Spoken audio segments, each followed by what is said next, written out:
Welcome to the Pacific Research Institute Next Round podcast. I'm Tim Anaya, PRI's Vice President of Marketing and Communications, and your podcast co-host. This week, we're thrilled to have back our friend Naomi Riley, who you know from her work as a senior fellow at the American Enterprise Institute, where she does so much good work on child welfare and foster care issues, and specifically her work diving into the role that faith-based and community organizations play in changing the foster care and adoption services landscape, and hopefully for the better. And this week she joins us to talk about a new project that she's been working on. It's called Lives Cut Short, and you can check it out at livescutshort.org. And it's a review of the child maltreatment procedures in all 50 states. And you can go and check out a state-by-state analysis of the different laws and regulations on the books. And there's even numbers, how many children are tragically dying in each state. And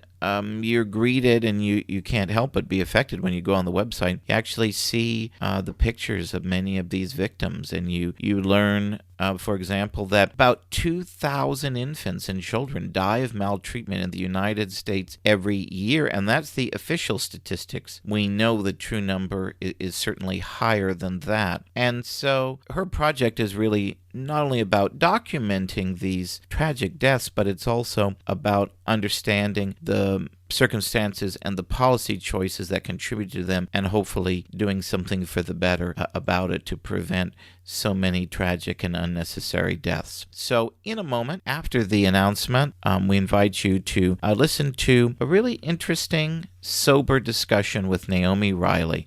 It'll make you think, and it might spur you into picking up the phone and calling your elected officials. Thanks so much again for joining us. We'll get back to our terrific interview in just a moment, but first, PRI's YouTube channel is must watch. By visiting youtube.com/Pacific Research 1, that's the number 1, you can watch webinars, videos, and other original content, including our new Free City Center video tours and interviews. You can watch as PRI's Wayne Weingarten tours Dignity Moves, a San Francisco nonprofit that is reimagining scalable solutions to homelessness with founder and CEO Elizabeth Funk. And you can check out Stephen Greenhut's tour of a proposed new city in rural Solano County that has generated significant interest and intrigue. You can even listen to previous episodes of Next Round Podcast. So visit PRI's YouTube channel today at youtube.com/Pacific Research 1, that's the number 1, and click the subscribe button to receive notifications about our latest content as soon as it's posted. Naomi, thanks so much for joining us today on Next Round. Thanks for having me. I appreciate it. So you've put together really interesting, it's a really exhaustive state-by-state tracking system of child maltreatment fatality reporting. And when we were going through it, one of the things that stood out to us was that California has a relatively low number of deaths, 134. Now, obviously, that's one death is unacceptable, and certainly, I can't imagine the tragedy, that those who are affected by those deaths have experienced. But you see states like Texas and Florida, for example, they're having more deaths, but with smaller populations. So maybe could you kind of take us through the setup of this? What kind of tragedy would qualify as a child maltreatment fatality? And, when you look at the different states, California, Texas, Florida, what do you think explains the disparity between all these different states? Sure. Well, let me describe a little bit about the project Lives Cut Short and how we get our information. The headline is that California doesn't have fewer, it's just not doing a very good job of reporting them. So this is a joint project of the American Enterprise Institute and the University of North Carolina, Chapel Hill. I have a couple of co-leaders on this program, Emily Putnam Hornstein of UNC at Chapel Hill, and Sarah Font at Washington University, and we're overseeing a group of volunteers and graduate students who are trying to get these records. And sort of the way we started this project is that we actually didn't think that the federal government was doing a very good job of tracking child maltreatment fatalities. So just so your listeners understand, that's a fatality that occurs and it involves child abuse and or child neglect. So neglect means, for instance, failing to provide medical care for a child, failing to provide food for a child, failing to supervise, particularly a small child. If a child freezes to death because you have no heat in your home, if a child starves to death, all those sorts of things would fall under neglect. A child abuse death is more obvious. That's something where, you have physically abused a child and that has resulted in the unfortunate tragedy of them dying. So what happens in the world of child welfare is that child welfare is a state-run thing, but the federal government tries to collect information from the states. Unfortunately, states or just basically, I could say it's unfortunate. I could say I wish it were different, but states have very different definitions of how they classify a child maltreatment fatality. They also, I think, are basically, some states do a much better job of counting deaths, and some states are also much more transparent about what they're counting. So what we learned, for instance, when we started this project was that in some states, for instance, if a child dies, let's say as a result of an unsafe sleep death, where a parent was tested positive for, let's say, methamphetamines or something like that, that the unsafe sleep death came because, a mother or father was so high, they basically rolled over on their child and suffocated them. This happens with infants, of course. That death is getting classified as an accident. Now, of course, it's an accident in the sense that, if a drunk driver kills you, it's also an accident. But it's an accident that we want to know more about, and we also think of in a different way as we think of, just kind of a freak accident. And so instead of reporting those as a child maltreatment fatality, which, I think most people would think of because it involved the neglect of the parent, it's getting classified just as an accident. So we think that at Lives Cut Short, we think that there is a vast undercounting going on of the number of maltreatment fatalities. Even the federal government, though, reports at least about 2,000 fatalities a year, which is more than, school shootings or backyard pool drownings or other things that certainly take a lot of the public's attention. So to get to your question about California, California we actually just got in a big trove of data from California. So they released to us with a FOIA request the names of the thousands of children each year who've died in California in the last few years. What they will not release is the cause or manner of death. So in order to find out which of those are child maltreatment fatalities, we have to do media searches or find some other way of learning how that child died. Now, other states will do something different where they will mask the name of the child, but they will tell you, some child, a boy of age 7, died, and they'll give you the manner or the cause of death, but they won't give you the name of the child. So that creates other complications. But essentially, we think California, that number that you see there with California is just based on what we could get from some media reports and what the child welfare agencies are releasing. But we do not think at all that it is anywhere near the number of deaths that are actually occurring in the state. Texas has actually been one of the most forthright states in terms of getting this data. We've actually, in order to get around the problem of how the states are classifying the data, we have gone directly to medical examiners. So we have done FOIA requests for medical examiner records because they will always tell you the manner or cause of death, which is information that we need. And they're also not trying to sort of censor which deaths they think people that authorities should be looking at. So that's a long answer to your question, but I hope it helps. Yeah, that actually brought up a lot of extra questions as far as your getting public records in my mind. But you just mentioned that Texas does a better job than California, and in the report that I saw on your work, you mentioned that the reporting procedures of Nevada, Florida, New York, and Pennsylvania are all states to follow. Can you kind of explain what they do right in comparison to California? Right. So we have, I'm happy to, send this to you. Maybe you can put it up with the podcast, but we have a kind of a list of things that we think that states should include if they want to be transparent about child maltreatment fatalities. And I also want to just back up a step and say why it's important to have these records and be transparent about them. In order, fatalities are obviously a fairly rare occurrence, thank God, but they are also an important way for us to understand what is going wrong in the system. And by the way, that's not just the child welfare system. So most of the cases that we have looked at are known to authorities. These are children who have been previously reported to child welfare, to law enforcement. Their schools have often reported that they think something is going on that's amiss.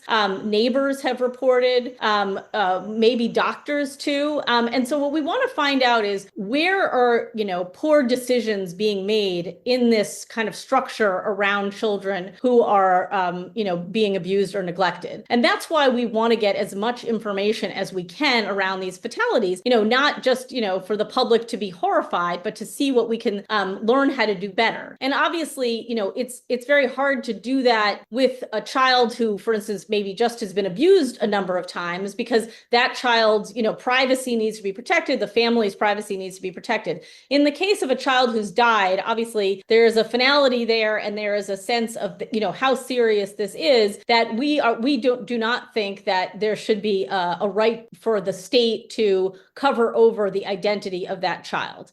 So we think that states should be providing the name, the date, the age of the child, the sex of the child, as well as a full child welfare history. So understanding who had already reported this child, what was done, did doctors examine this child when it was first reported, say that this child was drastically underweight, for instance, or something like that. So what we found is that there are a few states out there, New York is one of them, that offers very complete narratives. Now, New York's narratives don't have the name of the child, but they are very extensive narratives, which we think is important. The other aspect of this that's really important in terms of, being able to take action to fix problems is the timeliness of these reports. So, some states will sit on these reports for a year or 2 years or 3 years before actually releasing them. And by that point, you might have had a leadership change at the agency. You might have a completely different set of policies in place. And so, the information becomes less and less useful over time. So we really want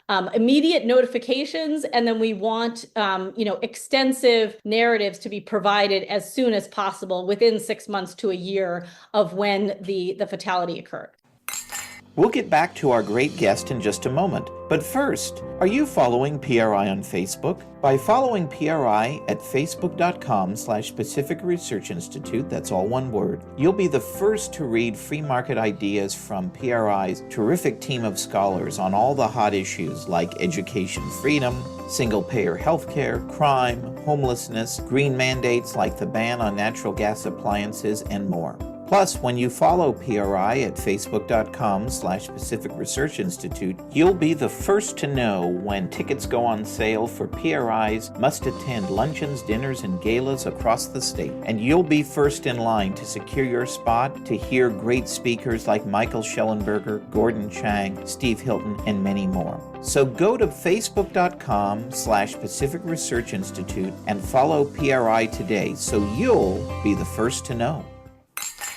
So, listening to this discussion, it's obviously one of the hardest policy discussions to have, especially to parents. And, having worked in the California legislature for nearly 20 years before coming to PRI, I get it how, government doesn't do a very good job in a lot of areas. And, this tragically one of them.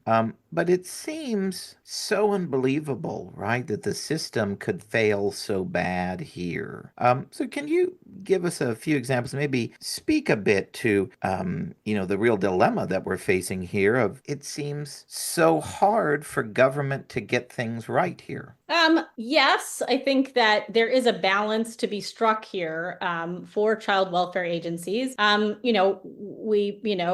You and I, both believe in limited government, and the importance of government not over interfering in the lives of families. But I think of child welfare and particularly child protective services in the same way I think of law enforcement. And just as I think, there's an important role for police in protecting citizens, I think there's an important role for child protective services in understanding what's going on behind closed doors if they receive a report that a child is being abused or neglected. And so, how we're getting things wrong, I think, there are a variety of ways we're getting things wrong. I think right now, I think the system really operates much more with a view to the interests of the adults in the system than the interests of the children in the system.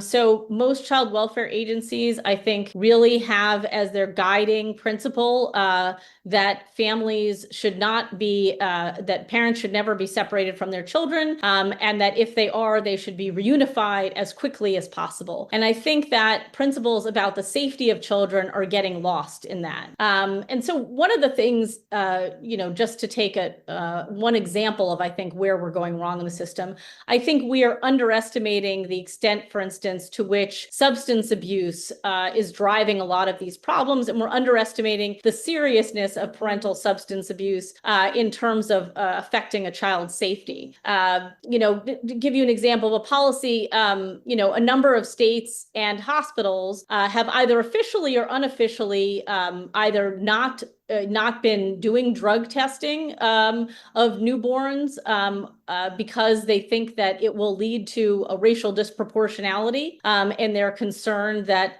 that might lead to more Black children being removed from their homes, for instance.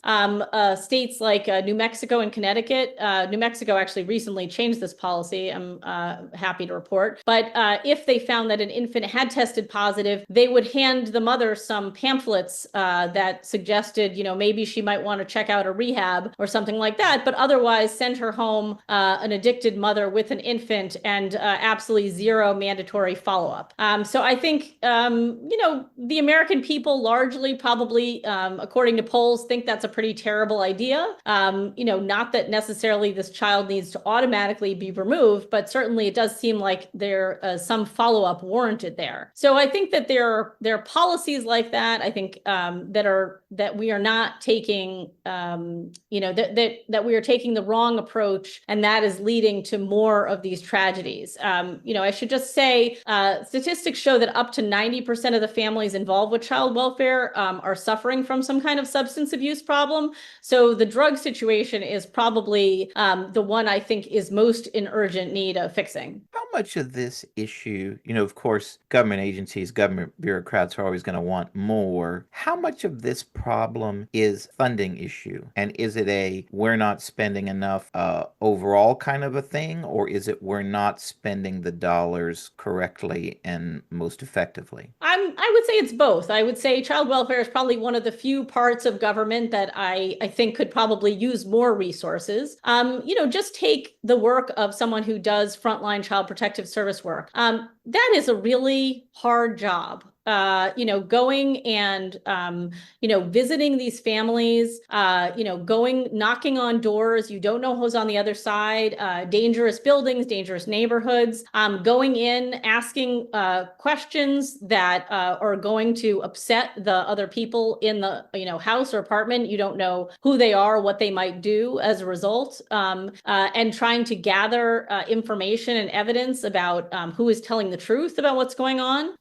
And frankly, those people could get paid more working at Walmart. And I think they would have a lot less heartache than, seeing these kids day after day who have often suffered, unspeakable kinds of abuse. So I would prefer to, pay our CPS workers more. I think that, there's some evidence that it would be helpful for them to have smaller caseloads, although that would have to be done in kind of a smart way because there are, some kinds of cases that need a lot of work and some kinds of cases that need less. But I would like to also sort of do this more intelligently. Like I would like to actually change the the pipeline of people who go into this work. So for instance, a lot of the people who go into this work have some kind of social work degree or education in one of those fields. And I think that one problem we see, and some agencies, by the way, have as much as a 40% turnover rate, which also does not bode well for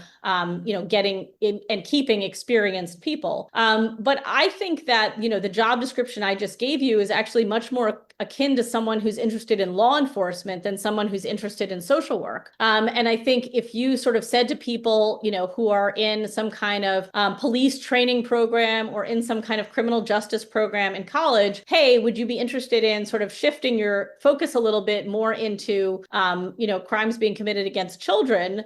We might get a different pool of people. We might get people who are interested in staying in it longer, and we might get better outcomes. So a few minutes ago, you mentioned some of the states that are doing it right in terms of reporting. In terms of actually just having an adequate foster care system and monitoring families to provide safe homes for kids, which states or local governments, because most of this is done at the local government level, which states or local governments are really doing a good job in this? So I often get asked this question, and I don't have a very good answer. I think there are some states that, do a better job, for instance, working with faith-based organizations to recruit foster families. I think that there are some states that are more interested, for instance, in ensuring that kids get out of foster care faster. We did a report card that we put up at the website at AEI a few years ago that ranks states by how long children were in the foster care system. We believe that foster care is supposed to be a temporary fix. And if you let children languish in foster care too long because you keep trying to reunify them and it doesn't work,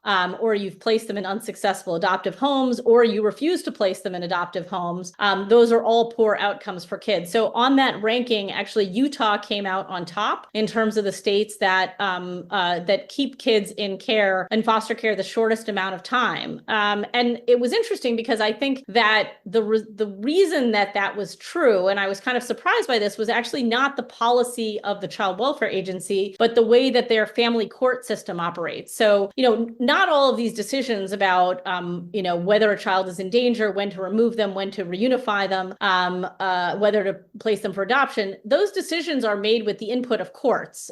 So, in case anyone just thinks there's some, random caseworker who's making all these decisions, judges have to sign off on these placements. And the interesting thing about Utah is that its judicial system operates so that somewhere north of 95% of these family court hearings happen on time. And I don't know if you've ever talked to anyone in California or anyone else. There's a guy named Mark Daly who wrote a book a couple of years ago about the process of foster care and adoption that he and his partner had engaged in. And just the amount of times that hearings would get canceled or postponed, or they wouldn't even be informed about the hearings, was just shocking. And so if you put in place a court system that actually operates on time and tells everyone what's happening, this is the hearing where we're going to decide whether to terminate parental rights. This is the hearing where we're going to decide whether this child should stay at home or whether this child needs to be removed. This is the hearing where we're going to decide whether to send the child back. It puts everybody in a situation where they know how quickly they need to do their job. So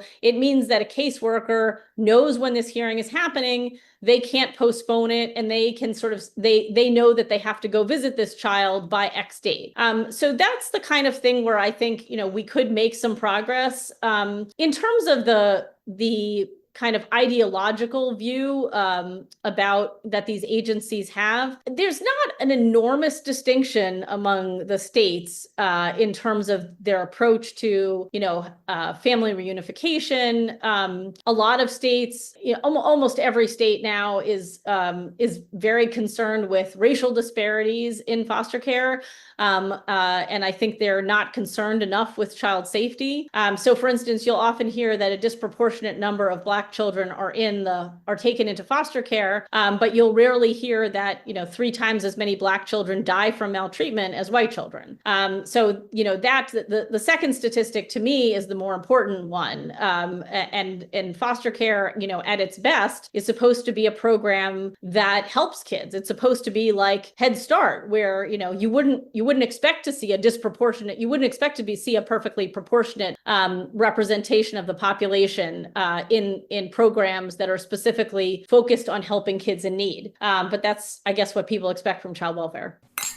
We'll get back to Next Round in just a moment, but first, are you getting PRI's regular email updates? If not, go to pacificresearch.org and click the sign up button at the top of the page to get the facts you need to fight back delivered every week to your inbox. Every week, PRI sends you what you need to know about what's going on in Washington, D.C. and Sacramento, and gives you the free market ideas needed to save our state and our nation. By going to pacificresearch.org and clicking the sign up button, you can sign up to have Policy Alert, our weekly roundup of all the best ideas from PRI scholars delivered to your inbox. Or you can sign up for event updates so you're the first to know when PRI is coming to your community with great events.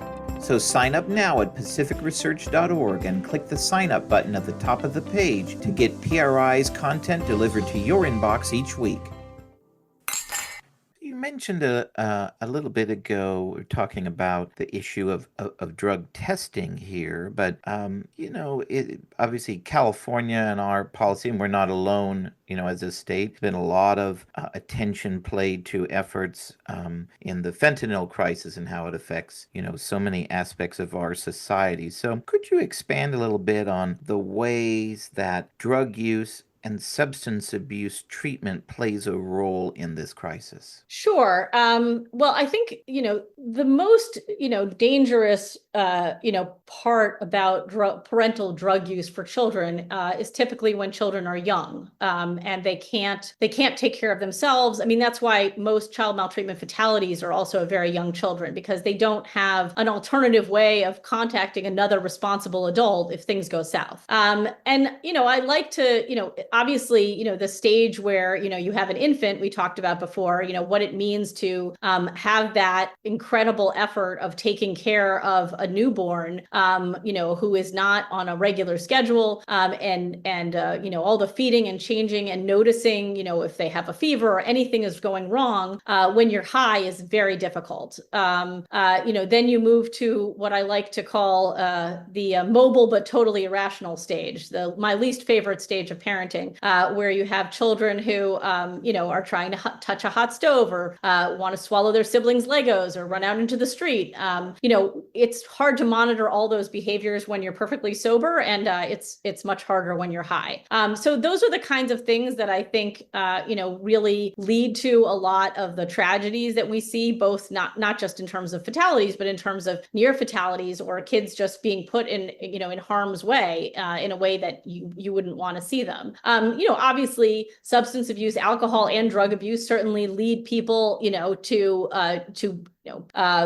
get angry with their children and abuse them in ways that, they would probably not do if they are sober. So that's certainly another aspect of how this affects things. But primarily, I think you have to think about substance, addiction as, always putting, your desire to get that drug, over just about any other need in your life. And so it's really hard when, your child's needs are competing with your need to, get drugs. It might lead you, for instance, to let, unsavory men into your house, drug dealers.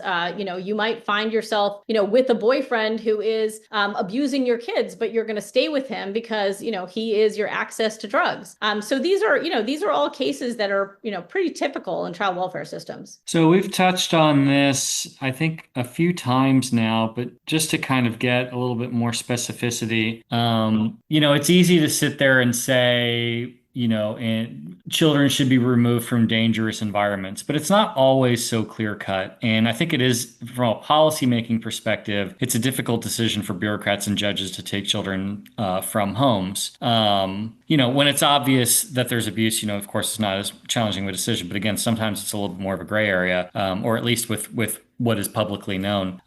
What insight can you give us into how this decision is made and how governments can do better? Well, the first thing that might be of interest, I think, one of the things that you hear commonly now is that, foster care is one of the worst things that can happen to a child, because, they're abruptly removed from their family, and this is a source of trauma. And not only do I not think that's true, obviously, because obviously I think, the worst thing that can happen to a child, if you want to see examples of that, you can go to Lives Cut Short. But also I think people misunderstand, what foster care does. And I'd recommend a really interesting study that came out from an economist at Duke a couple of years ago who looked at kids who were on these borderline cases. And it's kind of complicated how he was able to arrive at a model.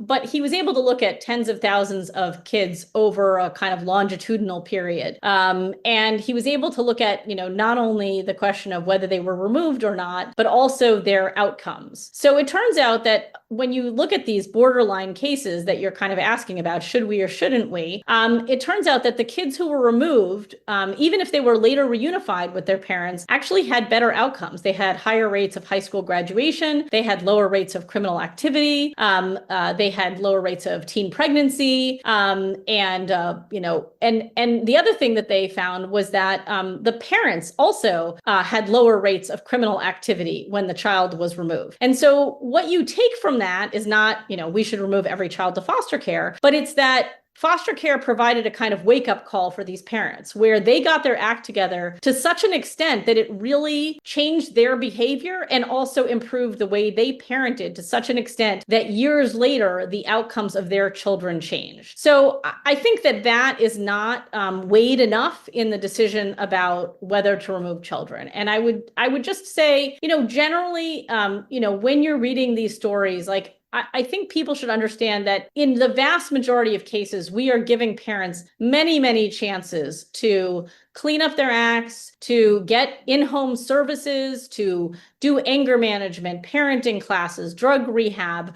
We are kind of throwing everything at the wall to try to figure out whether we can fix the parenting of these folks who are child welfare involved. But a lot of these services, there's no proven method for fixing these things or for fixing, especially addiction or I should also mention severe mental health behaviors. Everyone wants to talk about, folks who are, homeless and on the street who have, or bipolar, schizophrenic, we have parents with those problems too. And that obviously significantly affects the way these children are being raised and how they're being treated. And so if a parent is in that situation and refusing to take medication, what is your plan? What are you going to do? And so I think, often a lot of the child welfare agencies and leaderships are, a little bit naive about the ability of parents, especially after we've given them months, if not years of opportunities to change, naive about the extent to which that's really possible. So finally, as we close, how